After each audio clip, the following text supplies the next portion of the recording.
Hey guys, Glockster42. I hope this finds everyone well. Little show and tell here today of a diorama I completed here last year, and I'm just getting around to shooting some video of it.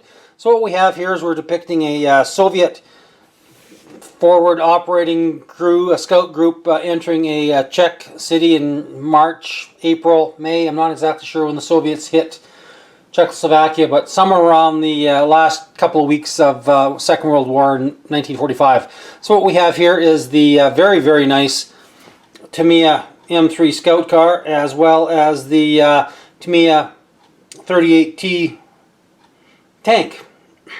All the figures are also Tamiya. These four guys right here came with the kit. There's also a driver hidden back there, and these three fellows that have exited the car are from Tamiya's Soviet assault figures. The kits build up really nice. There's no problems whatsoever building these two kits. I really enjoy building them. Here, let's do a quick turnaround and take a look at this. So as you can see, I did have a photographic reference of this. It's not just something that I pulled out of my butt and decided to do. I generally like to have some kind of a reference. At least I can fall back and say, well, look, I've seen this here, so there you go. And I thought it was just the exact right size to throw into this little diorama. The base is from Ikea, $6 base from Ikea. The cobblestone and the sidewalk is blue styrofoam that I just carved out with an X-Acto blade, roughed it up, made it look like a little bit of cobblestone, added some paint, some textures, and very, very simple. The fence, the lamppost, and the sewer cap are from Mini Art, from their little kit, from their set of diorama accessories. They're really nice little kits. The MP40 is probably from Dragon. All the brass casings that are scattered around are just little bits of brass wire that I cut to length.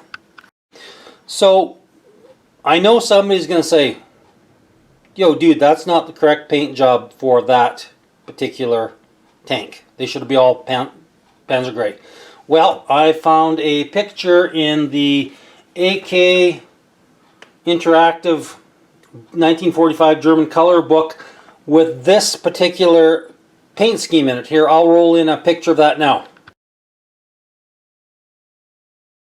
So as you can see, I did have a photographic reference of this. It's not just something that I pulled out of my butt and decided to do. I generally like to have some kind of a reference. At least I can fall back and say, well, look, I've seen this here, so there you go. And I thought it was just the exact right size to throw into this little diorama. The base is from Ikea, $6 base from Ikea. The cobblestone and the sidewalk is blue styrofoam that I just carved out with an X-Acto blade, roughed it up, made it look like a little bit of cobblestone, added some paint, some textures, and very, very simple.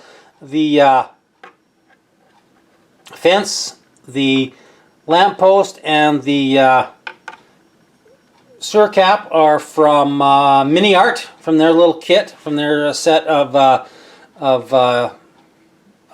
diorama accessories. They're really nice little kits. The MP40 is probably from Dragon.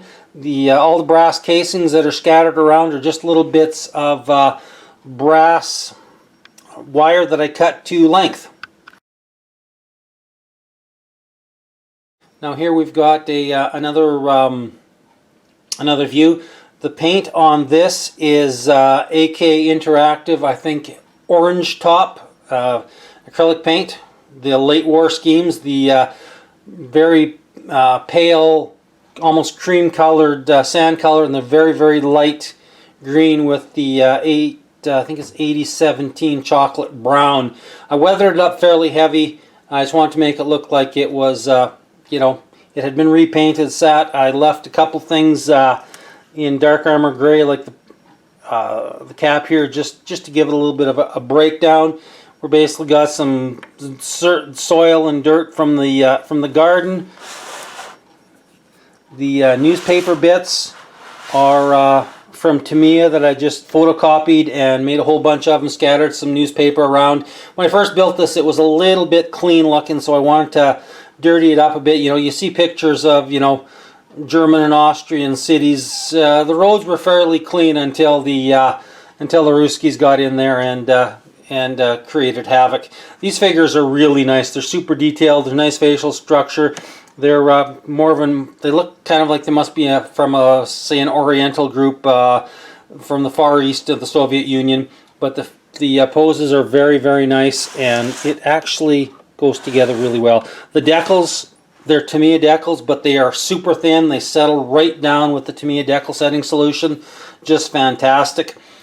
These barrels and jerry cans I found in the parts box and just rolled them in. I just needed to add something here. It was a little bit open, so I just thought I'd put a little checkpoint there with some trees and whatnot, little sticks that I pulled out of the garden. And I think it's you know, it's a nice tight little detailed diorama. Sometimes a small footprint on a diorama is far, far more effective than a great big huge dia with 4 or 5 vehicles and, you know, dozens and dozens of figures. It's, you know, the eye just takes it right in and it tells a story right off just by one quick glance, and then you can step back and look at all the details. And, you know, I know one thing that's a lot of time that I forget to do is putting in shell casing. You can see I've got some really small little stuff. For the PPSH, they fired a 7.62 by 25, which is a very small bottleneck case, about the size of a 9mm overall case, but neck down to 30 cal. So that's really difficult to do. So I just, you know, nip down some really small pieces just to give it a little bit of a color combination, just so you can see, oh yeah, there's some brass cases on the ground from this guy shooting at whatever he's shooting, be it, you know, German troops or whatever. And yeah. So there you have it, guys. Diorama videos are kind of not really difficult to do, but there's, you know, you can only say so much. Yeah, Tamiya kits, Tamiya figures, blah, blah, blah. And there you have it. So if you like what you see, consider giving me a thumbs up, thumbs down. I don't care. The interaction is what I'm looking for. You know, the feed the YouTube algorithm so I can get a little bit more, get out there a little bit more. And if you like what you see, consider throwing in that subscribe button. I try and do a video once a week, time permitting and work permitting. And yeah, we'll go from there. Thanks, guys. Later.